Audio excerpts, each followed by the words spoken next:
الله وبركاته. إن الحمد لله نحمده ونستعينه ونستغفره ونعوذ بالله من شرور أنفسنا ومن سيئات أعمالنا. من يهده الله فلا مضل له ومن يضلل فلا هادي له. وأشهد أن لا إله إلا الله وحده لا شريك له وأشهد أن محمدا عبده ورسوله. يا أيها الذين آمنوا اتقوا الله حق تقاته ولا تموتن إلا وأنتم مسلمون. يا أيها الناس اتقوا ربكم الذي خلقكم من نفس واحدة وخلق منها زوجها وبث منهما رجالا كثيرا ونساء واتقوا الله الذي تساءلون به والأرحام إن الله كان عليكم رقيبا. يا أيها الذين آمنوا اتقوا الله وقولوا قولا سديدا يصلح لكم أعمالكم ويغفر لكم ذنوبكم ومن يطع الله ورسوله فقد فاز فوزا عظيما. أما بعد فإن أصدق الحديث كتاب الله وأحسن الهدي هدي محمد صلى الله عليه وسلم وشر الأمور محدثاتها وكل محدثة بدعة وكل بدعة ضلالة وكل ضلالة في النار. أعوذ بالله السميع العليم من الشيطان الرجيم. بسم الله الرحمن الرحيم. يا أيها النبي قل لأزواجك وبناتك ونساء المؤمنين يدنين عليهن من جلابيبهن.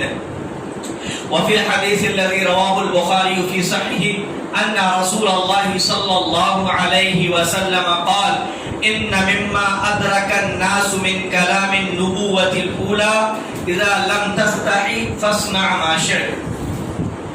سامعین کرام، دینی مبلغ بھائیوں اور خواتین اسلام، اولا تمام قسم کی تعریف و توصیف، کبریائی و بڑائی، بزرگی و برتری اس وحدہ لا شریک خالق کائنات مالک ارض و سما کے لیے لائق و سزاوار ہے جو ہم سب کا رب ہے. بعد الصلاۃ والسلام و تمام انبیاء کرام علیہ الصلاۃ والسلام، خصوصاً نبی آخر الزمان محمد مصطفیٰ صلی اللہ علیہ وسلم اور آپ کے آل و اصحاب پر. انشاءاللہ آج کی اس بابرکت مجلس میں جس عنوان کے تحت قرآن و سنت کی روشنی میں چند باتیں میں آپ کے سامنے عرض کرنا چاہتا ہوں، وہ ہے پردہ اور ہمارا سماج. پردہ اور ہمارا سماج. چونکہ وقت زیادہ نہیں ہے، ہم مسلمانوں کو یہ بات بخوبی معلوم ہے، اور ایک مسلمان تبھی مسلمان ہو سکتا ہے جب اس بات کا وہ اقرار کرنے والا ہو کہ پردے کو اللہ رب العالمین نے قرآن مجید کے اندر فرض قرار دیا کہ ہر مسلمان عورت کے اوپر لازم ہے کہ وہ پردہ کرے. عورت جو یہ لفظ ہے عورت، عربی زبان میں اسی کو کہا جاتا ہے جس کو پورے طور پہ ڈھانپ دیا جائے. عورت کو عورت اسی لیے کہا جاتا ہے کیونکہ اسے پورے طور پر ڈھانپ دیا جاتا ہے، چھپا کر رکھا جاتا ہے. آج کے زمانے میں پردے کے تعلق سے ہمارے سماج اور معاشرے کے اندر جو حالت ہے اور جو رجحان پایا جاتا ہے وہ بہت ہی خطرناک ہے. میں پردے کی فرضیت کے دلائل نہیں دوں گا کہ اس کی دلیلیں میں دوں کہ پردہ فرض ہے اور کہاں تک فرض ہے، کیا فرض ہے. ہم سب مسلمانوں کو بخوبی معلوم ہے، ہماری فطرت اس بات کی گواہ ہے اور یہ چاہتی ہے کہ مسلمان عورت پردہ کرے، میری بہن پردہ کرے، میری بیٹی پردہ کرے. ہر مسلمان یہ چاہتا ہے، یہ اس کے دل کی آواز ہوتی ہے، یہ اس کی فطری آواز ہوتی ہے. لیکن ہمارے سماج اور معاشرے کے اندر اللہ رب العالمین نے قرآن مجید میں عورت کا جو ٹھکانہ متعین کیا، فرمایا وَقَرْنَ فِي بُيُوتِكُنَّ، کہ اپنے گھروں کے اندر قرار پکڑو. عورت کو بلا ضرورت گھر سے باہر نکلنے کی اجازت نہیں دی گئی. وَلَا تَبَرَّجْنَ تَبَرُّجَ الْجَاهِلِيَّةِ الْأُولَىٰ، اور زمانے قدیم جاہلیت والے زمانے کی طرح بناؤ سنگار نہ کرو. منع کیا گیا شریعت کے اندر. آپ قرآنی آیات اور احادیث کا مطالعہ کریں گے تو آپ کو معلوم ہوگا کہ شریعت نے ایسے زیور پہن کر نکلنے سے عورت کو منع کیا ہے جس کی کھنکھناہٹ سن کر آدمی کی توجہ اس عورت کی طرف جائے. زیور، ایسا زیور پہن کر باہر نکلنے سے منع کیا ہے. اسی طریقے سے ایسی عورت کو زانیہ کہا ہے جو خوشبو لگا کر باہر نکلے اور اس کی خوشبو کی مہک کی وجہ سے آدمی کی نگاہ اس کی طرف جائے، اس کی طرف آدمی متوجہ ہو، ایسی عورت کو شریعت نے زانیہ کہا ہے. تو سوچئے اللہ رب العالمین جب اتنی سخت پابندیاں لگا رہا ہے عورت کے تعلق سے، جبکہ زمانے اسلام سے قبل آپ دیکھ لیں عورت کا استعمال ایک سامان کی طرح ہوتا تھا. عورت صرف جنسی خواہشات کی تکمیل کا ایک ذریعہ تھی، اس سے زیادہ اس کی کوئی حیثیت نہ تھی. ایک ہی عورت کو کئی لوگ اپنی بیویاں بنا کر رکھتے تھے، کئی لوگ استعمال کرتے تھے. جس طریقے سے پراپرٹی، زمین اور جائیداد وراثت میں ایک دوسرے کو ملتے ہیں، اسی طریقے سے عورت کو بھی وراثت میں تقسیم کیا جاتا تھا زمانے قدیم میں، اسلام سے قبل کے زمانے میں. لیکن اسلام نے آیا تو عورت کو عزت و وقار دیا. اسلام آیا تو عورت کو عزت و احترام سے نوازا، ان کے لیے کچھ پابندیاں مقرر کی اور بہت ساری آسانیاں اور بہت ساری ان کے لیے نعمتیں فراہم کی اللہ رب العالمین نے. سماج میں لوگ کہتے ہیں کہ عورت مجبور ہوتی ہے، عورت کو شوہر کا حکم ماننا پڑتا ہے. شریعت نے اسے جو ہے متعین کیا کہ وہ اپنے شوہر کی فرما بردار ہو. کسی عالم سے یہی سوال کیا گیا کہ ایسا کیوں ہے؟ عالم صاحب نے کہا کہ آپ کے کتنے بیٹے؟ کہے 4 5 6. آپ کو صرف شوہر کی فرما برداری کرنی ہے، باقی 4 5 بیٹے جو آپ کے وہ مرد آپ کے فرما بردار رہیں گے. شریعت نے ان کو آپ کا فرما بردار بنا رکھا ہے. تو یہ جو عزت و مقام شریعت نے ایک عورت کو دیا ہے یہ ایسے ہی نہیں دیا. شریعت نے جو پردے میں رہ کر ان کو عزت و مقام دیا ہے، اگر وہ اس کی نگہبانی کرے، اس انداز میں اپنی زندگی گزارے تو ان کو عزت و مقام حاصل ہونے والا ہے. لیکن آپ غور کریں ہمارے سلف صالحین میں حضرت ام سلمہ رضی اللہ عنہا، حضرت میمونہ رضی اللہ عنہا بیٹھی ہوئی اللہ کے رسول صلی اللہ علیہ وسلم کے پاس. چنانچہ حضرت عبداللہ ابن ام مکتوم ایک نابینا صحابی آتے اللہ کے رسول کے پاس. اللہ کے رسول ان سے کہتے ہیں کہ تم اندر چلی جاؤ، پردہ کرو. کہتے ہیں اللہ کے رسول وہ تو نابینا، وہ تو نہیں دیکھ سکتے ہیں. اللہ کے رسول کہتے ہیں کیا تم دونوں بھی نہیں دیکھ سکتے ہو؟ کیا تم دونوں بھی نہیں دیکھ سکتے ہو؟ اس حدیث کے پس منظر میں ہم اور آپ غور کریں کہ ہمارے گھروں کی خواتین اپنے اپنے دروازوں پہ کھڑی رہتی ہیں.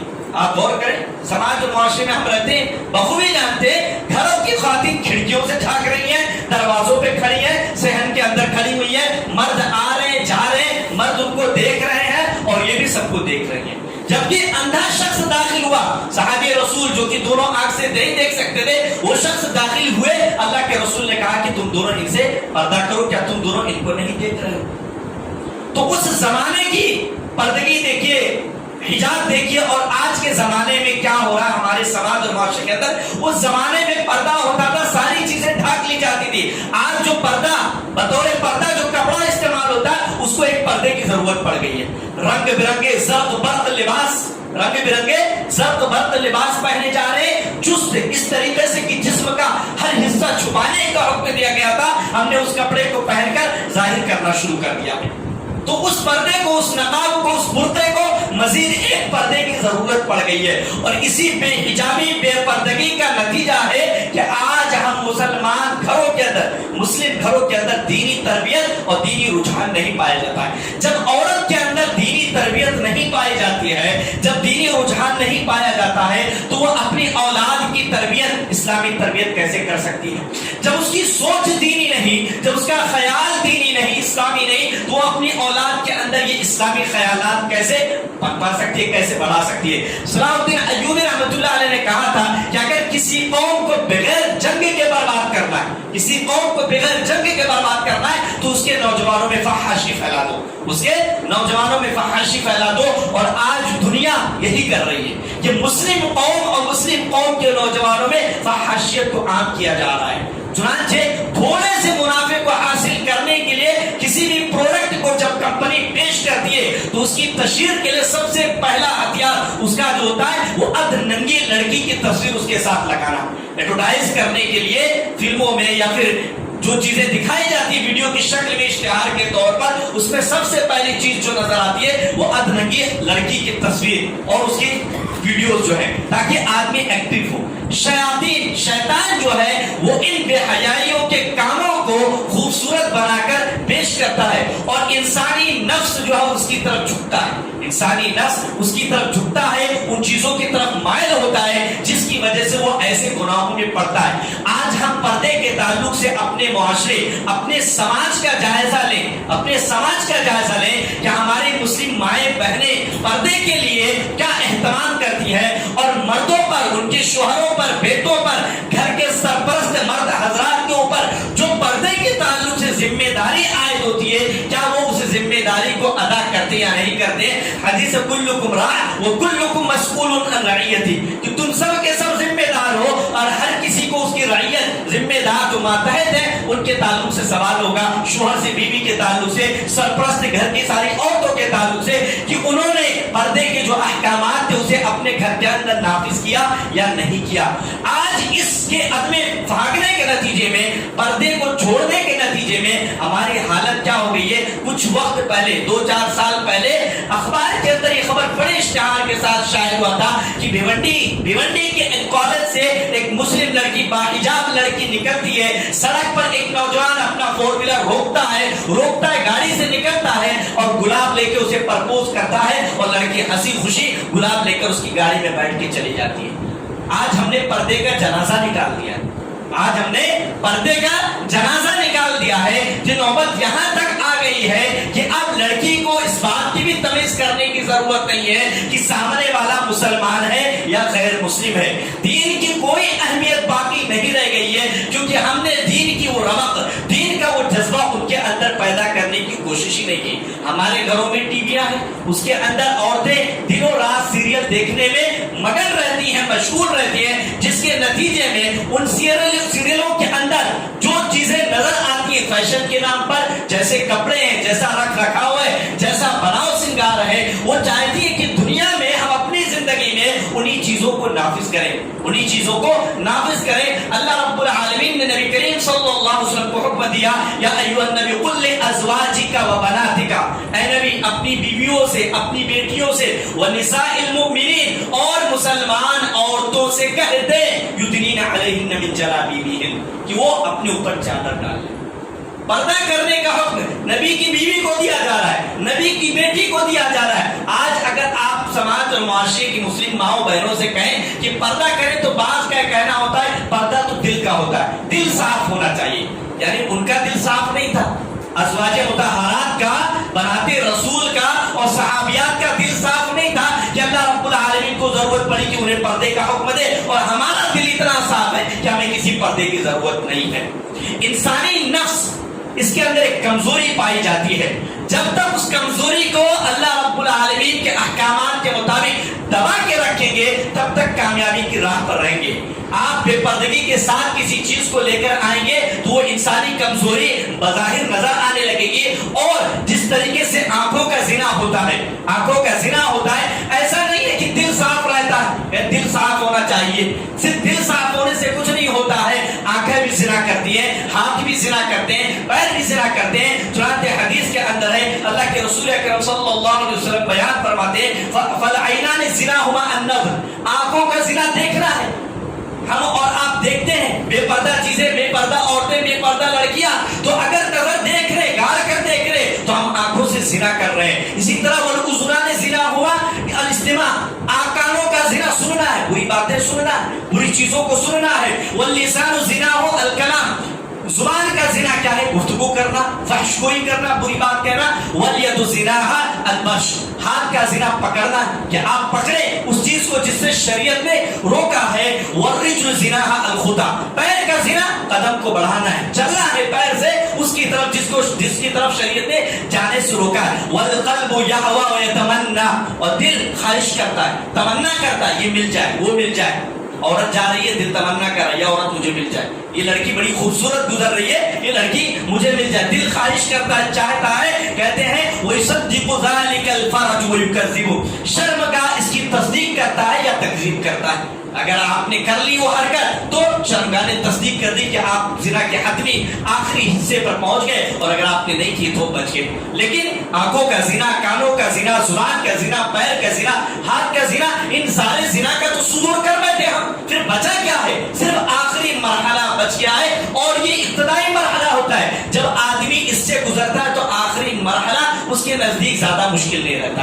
ہم سماج اور معاشرے میں دیکھ لیں ابتدا کس سے ہوتی ہے اور پھر انتہا وہیں جا کر بات ختم ہوتی ہے. تو اس طور پر ہمیں چاہیے کہ پردے کے تعلق سے ہم بڑا اہتمام کریں. صحابیات کا جس طرح اہتمام تھا کہ حج کے موسم میں سفر کر رہی ہیں. عائشہ رضی اللہ عنہا بیان کرتی ہیں کہ ہم کئی عورتیں سفر کر رہی ہیں. جب مردوں کا قافلہ، مردوں کا گروہ ان کے پاس سے گزرتا تھا تو وہ ڈھانک لیا کرتی تھی، اپنے آپ کو اوڑھ لیا کرتی تھی، چھپا لیا کرتی تھی. آج کل کے زمانے کی طرح نہیں کہ مزید جو ہے رونق، مزید زیبائش کا اظہار کیا جا رہا ہے. تو ان چیزوں سے بچنے کی ضرورت ہے. ایک زمانہ تھا جب اس طریقے کے افراد کو جو خوبصورت بن ٹھن کر نظر آتی ہے، دکھتی ہے، ان کو جو ہے مراثی، گانے بجانے والوں کو مراثی، بھانڈ وغیرہ کے لقب سے پکارا جاتا تھا. لیکن آج ان کو فنکار، اداکار، فلمی ستارہ اور اسی طریقے سے گلوکار، آرٹسٹ، اس طریقے کے اچھے القابات دیے جاتے ہیں. اس طریقے سے اچھے القابات دیے جاتے ہیں جس کی وجہ سے ہمارا نوجوان طبقہ اس کی طرف جھکا چلا جا رہا ہے، مائل ہوتا چلا جا رہا ہے. تو ہمیں سمجھنے کی ضرورت ہے کہ اگر ہم خود کو، اپنے سماج کو، اپنے نوجوانوں کو، اپنی قوم کو ان چیزوں سے بچانا چاہتے ہیں تو پردے کے جو احکامات شریعت اسلامیہ نے نافذ کیے ہیں ان پر عمل کرنا ضروری ہے. کون محرم ہے، کون غیر محرم ہے، ان باتوں کو مد نظر رکھتے ہوئے آج ہوتا ہے کہ سماج کے اندر کوئی بھی مہمان گھر کے اندر چلا آ رہا ہے، محرم ہے، غیر محرم ہے، گھر کے کسی داماد ہے چلا جا رہا ہے، دیکھ لیا داماد ہے، گھر کے ہر حصے میں داخل ہوتا چلا جا رہا ہے، سالیوں سے مذاق کر رہا ہے. اس طریقے کے اور بھی دیگر رشتہ داریاں سب سے زیادہ خطرناک یہی ہوتے ہیں. سب سے زیادہ خطرناک ہمارے رشتوں کے لیے اور شریعت کے احکامات کی دھجیاں اڑانے کے لیے یہی ہوتے ہیں. اور شادی بیاہ کے رسوم و رواج، نکاح و طلاق، اس طرح کی جتنی مجلسیں منعقد ہوتی ہیں ان کے اندر سب سے زیادہ بے پردگی پائی جاتی ہے. ان کے اندر سب سے زیادہ بے پردگی پائی جاتی ہے. ایک عورت بن کر، زینت اختیار کر کے اگر کسی کے سامنے آ سکتی ہے پورے طور پر تو صرف اپنے شوہر کے لیے آ سکتی ہے. لیکن شوہر کے لیے تو اسی آلو پیاز کاٹ کے بدبودار بن کر اس کے سامنے آئے گی. لیکن جب کسی مجلس میں، کسی شادی میں، کسی دعوت کو اٹینڈ کرنا ہوگا تو مکمل طور پر بن سنور کر اس مجلس میں پہنچے گی تاکہ مجھ سے زیادہ کوئی منظر اچھا نہ دکھے، مجھ سے زیادہ منظر کوئی اچھا نہ دکھے. تو جس کی وجہ سے آج ہمارا سماج اسلامی طور پر اس قدر انحطاط کا شکار ہو چکا ہے. میں زیادہ گفتگو نہ کروں گا، یہ بات میں آپ کے سامنے بیان کرتا چلوں کہ اگر ہم نے یہ روش نہ بدلی تو جس طریقے سے پہلے کے زمانے میں، ابھی ایک شاعر نے کہا تھا کہ بے پردہ کل جو نظر آئیں چند بیویاں، مردوں کی ذمہ داری کہ وہ اپنی عورتوں پر لگام لگائیں. تو بے پردہ کل جو نظر آئیں چند بیویاں، اکبر وہیں پہ غیرت قومی سے گڑ گیا. پوچھا جو ان سے آپ کے پردے کا کیا ہوا، کہنے لگے عقل پر مردوں کے پڑ گیا. تو مرد جو گھر کا سرپرست ہوتا ہے، مجھے تو تعجب ہوتا ہے کہ اگر مرد گھر کا سرپرست ہے تو وہ اپنی ذمہ داری ادا کیوں نہیں کر پا رہا. اور اللہ رب العالمین نے الرجال قوامون علی النساء کہا کہ مرد عورتوں پر نگہبان ہے تو وہ اپنی نگہبانی، اپنا فریضہ، اپنی ذمہ داری پردے کے تعلق سے کیوں ادا نہیں کر رہا. کوئی غیر کی بات نہیں ہے، ہم اپنا ہر ایک کا گھر دیکھ لے، سماج دیکھ لے، پورے سماج کے اندر پردے کے تعلق سے ہماری ماں بہنوں کا کیا رویہ ہو گیا. یہ ہماری کمزوری کا نتیجہ ہے، گھر کے مردوں کی کمزوری کا نتیجہ ہے کہ ان کی جرأت ایسی ہو گئی کہ وہ ایسا کپڑا زیر تن کرتی ہے. ان کی جرأت ایسی ہو گئی ہے کہ وہ ایسا برقع استعمال کرتے ہیں کہ انہیں مزید ایک برقعے کی ضرورت پڑ رہی ہے. تو اس طور پر گھر کے مردوں کو متربع اور خبردار رہنے کی ضرورت ہے کہ گھر کی خواتین کیسا لباس پہنتی ہیں. ایک مرتبہ اسماء بنت ابی بکر رضی اللہ تعالی عنہا ایک باریک لباس پہن کر اللہ کے رسول صلی اللہ علیہ وسلم کے سامنے آ جاتی ہے. اللہ کے رسول چہرہ پھیر لیتے ہیں اور کہتے ہیں اسماء، جب عورت لڑکی بالغ ہو جائے تو اس کے جسم کا کوئی حصہ دیکھنا جائز نہیں ہوتا ہے. جائز نہیں ہوتا ہے. اور ہم تو کہتے ہیں کہ بچپن ہی سے بچیوں کے ذہن میں اور ان کے جسموں پر وہ عادت ڈالیں تاکہ بڑے ہونے کے بعد جب آپ ان کو پردے کے لیے برقعے کے لیے کہیں تو انہیں کوئی تعجب والی بات نظر نہ آئے, عجیب بات نہ نظر آئے کہ کوئی نئی چیز آ گئی ہے. آج ہم بچی ہے بچہ ہے کہہ کر چھوڑ دیتے ہیں اور ان کی غلطیوں کو برائیوں کو نظر انداز کرتے ہیں, لیکن جب وہی بچی اور بچہ بڑا ہو جاتا ہے تو پھر وہ بڑی بڑی برائیاں انجام دیتا ہے. یہی وجہ کہ اسلام نے 7 سال کی عمر میں نماز کے لیے حکم دینے کا ہے, نماز کا حکم دینے کے لیے کہا کہ 7 سال کی عمر میں. 10 سال کی عمر تک حکم دیا جائے, اس کے باوجود نہیں پڑھتا تو مارنے کی تاکید کی گئی, مارنے کی تاکید کی گئی تاکہ بچپن ہی سے بچوں کے ذہن میں اسلامی اخلاق, اسلامی عادات, اسلامی اطوار اور اسلامی احکامات کے تعلق سے محبت پیدا ہو جائے. لہذا ہمیں چاہیے کہ ہم اپنے گھروں میں موجود خواتین کے تعلق سے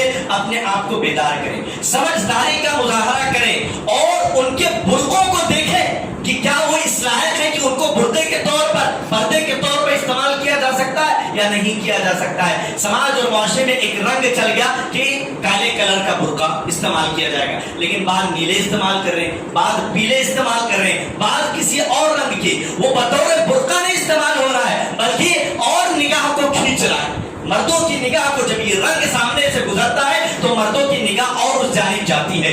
تو اس طریقے سے ہمیں ایسی چیزوں سے بچنے کی ضرورت ہے اور اپنے سماج اور معاشرے کو بچانے کی ضرورت ہے. ہم یہ کہتے ہیں کہ پڑھنے سے کسی نے منع نہیں کیا. ایک شاعر کہتا ہے تم شوق سے کالج میں پڑھو, پارک میں کھیلو, جائز ہے غباروں میں اڑو, خر چرخ پہ جھولو, پر ایک سخن بندے عاجز کی رہے یاد, پر ایک سخن بندے عاجز کی رہے یاد, اللہ کو اور اپنی حقیقت کو نہ بھولو. اللہ کو نہیں بولنا ہے اور اس کی اپنی حقیقت کہ ہم مسلمان ہیں, ہم آزاد نہیں ہیں, اللہ رب العالمین کی رسی سے ہم بندھے ہوئے ہیں, اس رسی کے مطابق ہمیں اور آپ کو چلنا ہے, ورنہ نتیجہ بڑا ہی خطرناک ہونے والا ہے. چنانچہ ہمیں حیا اختیار کرنا چاہیے.